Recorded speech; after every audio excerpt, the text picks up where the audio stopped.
தேவன் சகலத்தையும் அதனதின் காலத்திலே நேர்த்தியாக செய்திருக்கிறார். அவர் சகலத்தையும் அதினதின் காலத்திலே நேர்த்தியாக செய்திருக்கிறார். உலகத்தையும் அவர்கள் உள்ளத்திலே வைத்திருக்கிறார்.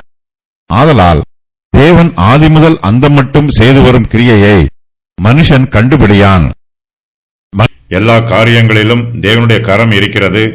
இந்த பூமியில் நடைபெறுகிற எல்லா மாற்றங்களும் தேவனுடைய தெய்வீக சித்தத்தின் பிரகாரமாகவே நடைபெறுகிறது. நாம் எந்த சூழ்நிலைகளில் இருந்தாலும் அந்த சூழ்நிலைகளிலும் நாம் கர்த்தரை சார்ந்து ஜீவிக்க வேண்டும். கர்த்தர் நமக்கு கொடுக்கும் காலத்தையும் ஆசீர்வாதத்தையும் பராமரிப்பையும் பிரயோஜனப்படுத்திக் கொள்ள வேண்டும். தேவன் சகலத்தையும் அதனதின் காலத்திலே நேர்த்தியாக செய்திருக்கிறார். தேவன் குளிர்காலத்தில் குளிர்ச்சியாக இருப்பது போல கோடை காலத்தில் வெப்பமாகவும் இருக்கிறார். பகல் வேளையில் அவர் வெளிச்சமாக இருக்கிறார். இரவு வேளையில் அவர் இருளாக இருக்கிறார். இரவு வேளை கருப்பாக இருந்தாலும் அதுவும் தேவனுடைய பார்வையில் அழகாகத்தான் இருக்கிறது. பகல் வேளை வெளிச்சமாக இருந்தாலும் அதுவும் தேவனுக்கு பிடித்திருக்கிறது. தேவனுடைய தெய்வீக பராமரிப்பில் ஓர் அற்புதமான ஒற்றுமை காணப்படுகிறது.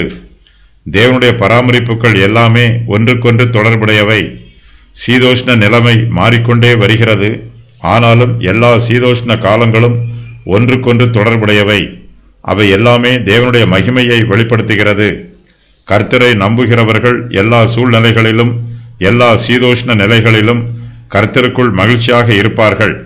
அவர்களுடைய இருதயம் எப்போதும் ஆறுதல் அடைந்திருக்கும். அவர்களுக்குள் சந்தோஷமும் சமாதானமும் நிரம்பி இருக்கும். தேவனுடைய தெய்வீக பராமரிப்பின் பரிபூரணத்தை நாம் இன்னும் முழுமையாக கண்டுபிடிக்க முடியவில்லை. தேவனுடைய பராமரிப்பை நாம் ஓரளவு காண்கிறோம். நாம் பார்ப்பது வரையிலும் அதில் தேவனுடைய மகிமை வெளிப்படுகிறது. ஆனாலும் தேவனுடைய வெளிப்பாடுகள் எல்லாமே நமக்கு இன்னும் வெளிப்படுத்தப்படவில்லை. நமக்கு மறைவான ரகசியங்கள் இன்னும் ஏராளமாய் உள்ளன. வெளிப்படுத்தப்படாதவை கர்த்தருக்கே உரியவை. கர்த்தர் இந்த உலகத்தை நம்முடைய உள்ளத்திலே வைத்திருக்கிறார். ஆனாலும் நம்மால் இந்த உலகத்தை இன்னும் முழுமையாக புரிந்து கொள்ள முடியவில்லை.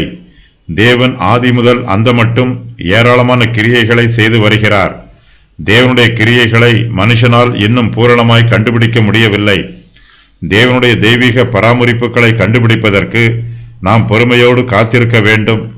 நம்முடைய சுய புத்தியினாலோ சுய பக்தியினாலோ சுய முயற்சியினாலோ தேவனுடைய ரகசியங்களை நம்மால் கண்டுபிடிக்க முடியாது. தேவன் ஆதி முதல் அந்த மட்டும் செய்து வரும் காரியங்களை மனுஷன் கண்டுபிடியான். ஆகையினால் காலம் நிறைவேறுவதற்கு முன்பாக தேவனுடைய ரகசியங்களை நாம் பூரணமாய் அறிந்து கொள்வதற்கு முன்பாக எதையும் அவசரப்பட்டு தீர்மானம் பண்ணக்கூடாது. படம் வரையும் போதே அதனுடைய அழகை முழுமையாய் ரசிக்க முடியாது. கட்டிடம் கட்டப்படும் போதே அதற்குள் குடியிருக்க முடியாது. எல்லாம் செய்து முடித்த பின்புதான் அது பூரணமாக இருக்கும்.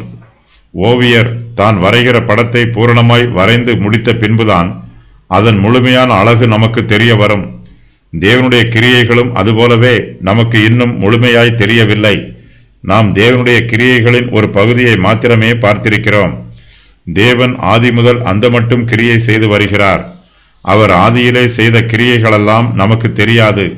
தேவனுடைய தெய்வீக ஆலோசனைகளில் காணப்பட்ட ஆலோசனைகளும் நமக்கு தெரியாது. தேவன் முடிவில் என்ன செய்வார் என்பதும் நமக்கு தெரியாது. ஆரம்பத்தை பார்க்கிலும் முடிவு மகிமையானது. ஆனாலும் நம்மால் இன்னும் மகிமையான அந்த முடிவை பார்க்க முடியவில்லை. தேவனுடைய கிரியைகளை நாம் பிரத்யட்சமாய் பார்க்க முடியாதபடி ஒரு திரை நமக்கு மறைவாக இருக்கிறது. அந்த திரை கிழிக்கப்பட வேண்டும். அப்போதுதான் தேவனுடைய கிரியைகளை நம்மால் பூரணமாய் காண முடியும். தேவன் உலகத்தையும் அவர்கள் உள்ளத்திலே வைத்திருக்கிறார்.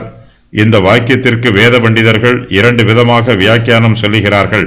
அவையாவன: தேவன் நம்முடைய உள்ளத்திலே தம்முடைய கிருபையை வைத்திருக்கிறார். ஆகையினால் நம்முடைய சுய புத்தியினால் தேவனுடைய கிரியைகளை அறிந்து கொள்வதை விட அதிகமாய் அறிந்து கொள்ள முடிகிறது. நாம் இந்த உலகத்தை நோக்கி பார்க்கும்போது எல்லா காரியங்களையும் தேவனுடைய சிருஷ்டிப்போடும் அவருடைய மகிமையோடும் தொடர்பு படுத்தியே பார்க்க வேண்டும். அப்போதுதான் தேவனுடைய சிருஷ்டிப்பின் மகிமையும் பிரமாண்டமும் நமக்கு புரியும். தேவன் இந்த உலகத்தை நம்முடைய உள்ளத்தில் மறைவாக வைத்திருக்கிறார். ஆகையினால் தேவனுடைய கிரியைகளை நம்மால் எந்த அளவுக்கு அறிந்து கொள்ள முடியுமோ அந்த அளவுக்கு கூட நம்மால் அறிந்து கொள்ள முடியவில்லை. தேவன் நம்முடைய உள்ளத்திலே உலகத்தை வைத்திருக்கிறார். உலக பிரகாரமான காரியங்களை வைத்திருக்கிறார். நமக்குள்ளே உலக சிநேகமும் உலக கவலைகளும் நிரம்பி இருக்கிறது.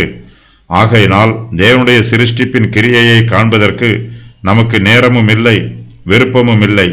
எல்லாவற்றிலும் தேவனுடைய கரம் தங்கி இருக்கிறது என்பதை நம்மால் காணவும் முடியவில்லை. நம்முடைய மனக்கண்கள் பிரகாசமிழந்து காணப்படுகிறது. கர்த்தருடைய சிருஷ்டிகள் அனைத்தும் நேர்த்தியாக சிருஷ்டிக்கப்பட்டுள்ளன. அவர் லூசிபரை கூட நேர்த்தியாகவே சிருஷ்டித்தார்.